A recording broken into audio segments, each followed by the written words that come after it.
যে মেয়ে কথায় কথায় আপনাকে আত্মহত্যার ভয় দেখায় বা যে স্ত্রী কথায় কথায় আত্মহত্যার ভয় দেখায় তাকে নিয়ে সংসার করা কিন্তু মারাত্মক বিপজ্জনক। কেন বিপজ্জনক? কারণ আজকে সে আপনাকে বারবার হুমকি দিচ্ছে, আর মানুষ যখন হুমকি দেয় তখন সেটা কিন্তু তার মাথার ভিতরে ঘুরতে থাকে। শুধু ঘোরে তাই না, তখন সে এক প্রকার শয়তানের গোলাম হয়ে যায়।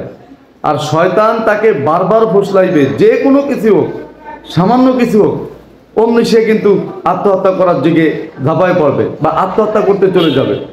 আজকে বলতেছে কালকে আত্মহত্যা করবে।